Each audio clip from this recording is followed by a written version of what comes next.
It is that time once again, folks, where we dive into a first on this channel because this is the first time we are doing a full-fledged animated movie on Movie Tales. And what better place to start than with the heart of animation, something that has stood the test of time since the industry began. That is a Disney film, that is a princess film. And one of my favorite princess films from Disney, that of course is The Princess and the Frog. I did a video a while back where I talked about all the Disney princesses, and in that video, one of the things I said that I still stand by is that Tiana is probably my favorite princess. I love what she represents, and I think she's just such a cool character that really shows how far we've come in terms of these stories. It's really fun, and I like it. So this film has always been one I liked, always one I went back to, and I've just enjoyed so much about it. So I wanted to talk about it today because there's so much fun in this film, and that's one of the things I like. I love the setting of New Orleans. I love going there. I love going there, never been there. I love that setting. And I mean going there, I should say. I love going there in terms of stories because that whole mythos and that whole world and energy and atmosphere is just so fun. It is just so unique and in of itself, and there's something about that I love seeing portrayed in any interpretation. And when you're giving me just like this fun, colorful, bright story set in that world, you just have so many great things going on. Like this, the background characters and the mythos it's building behind it with all the lights and all the sounds and like just describing the world and the energy. I love all of that so much because it just looks so unique. And I really noticed it this time watching it on like a nice 4K television.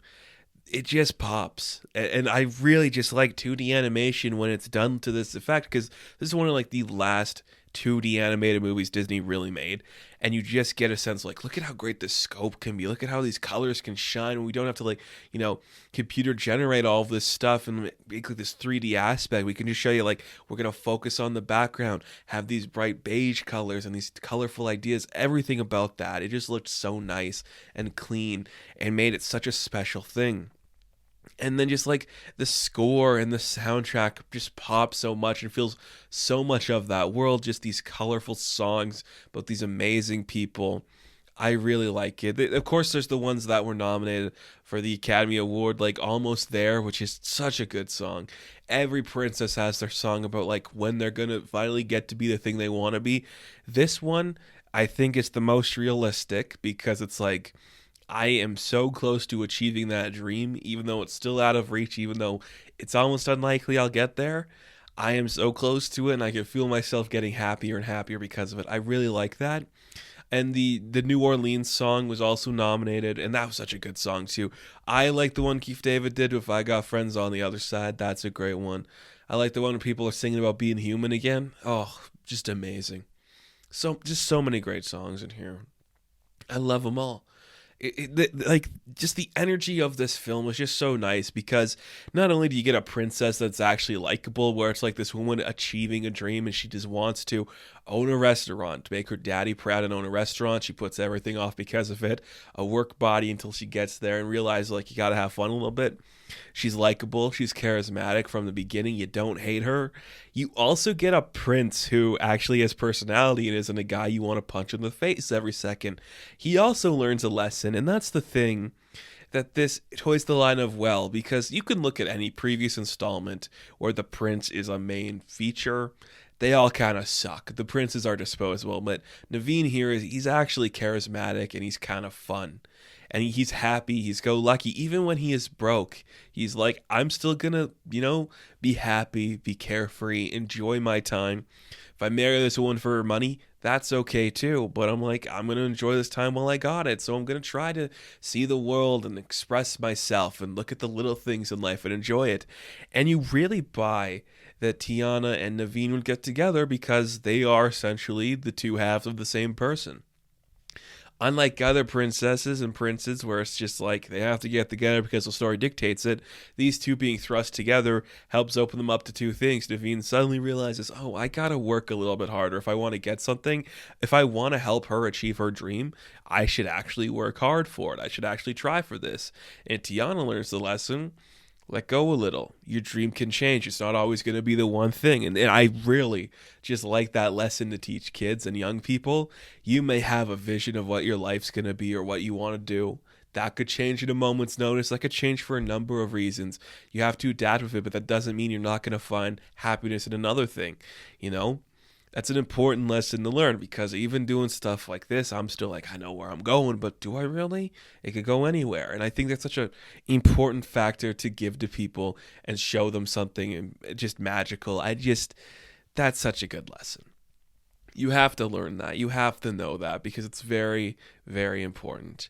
And the story of this, a prince turns into a frog. He has to become human again and kiss a princess. And it's just a tale as old as time. You think you're kissing the frog prince, but suddenly you become the frog yourself. And now you're on a mission to get back to human. It's great. And this goes to show you, and I know we can see like some really nice stuff in like the 3D animation, but just the expressions we are getting from all of the animal characters in this, like Naveen and Tiana as frogs, they just have so much emotion, so much heart thrown into them.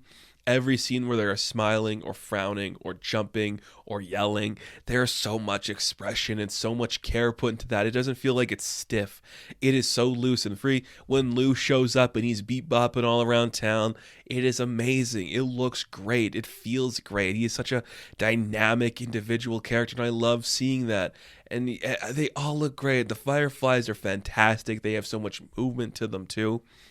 Everything about this, it's working well, and it just goes to show you, like, you can do 2D animation on the same budget you can 3D and still make it look as great, because there is just so much color and interesting nature to this film that I adore. You've got like a voodoo witch doctor as the villain, the Shadow Man, which is an amazing character and such a dark take on a villain you don't normally see from Disney, because sometimes the villain's gotta be a little goofy and sassy. This guy is just straight up, I want to get what I want. I'm gonna summon the demons to help me.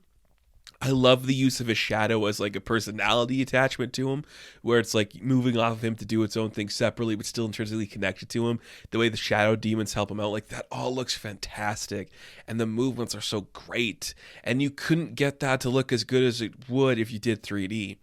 It's fantastic. And Keith David, the legendary voice actor, I could go on and on about him forever. Literally off screen here, I have like a Gargoyles figure of Goliath, because that is such a voice, such a distinctive personality that you feel every second of. And I just love it.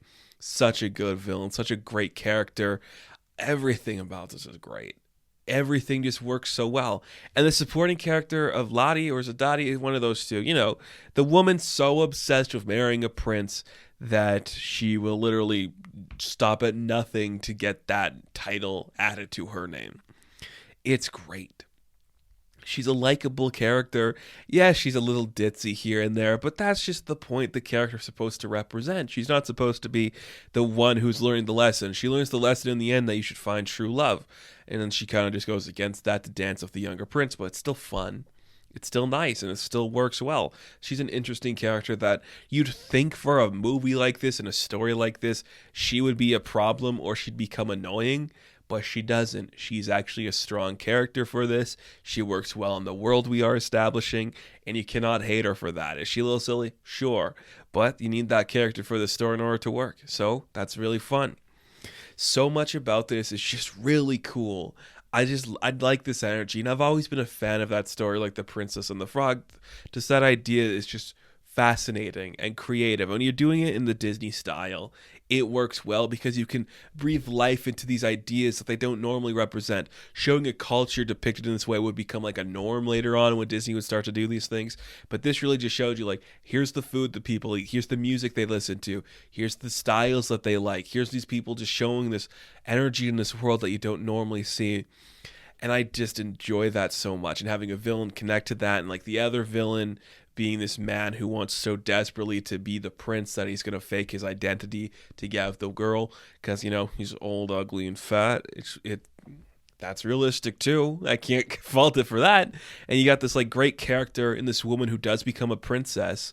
At the end, she does marry him, so she does become a princess, and she's just finding herself understanding what it means to have a dream and have that dream change. It's a really good story.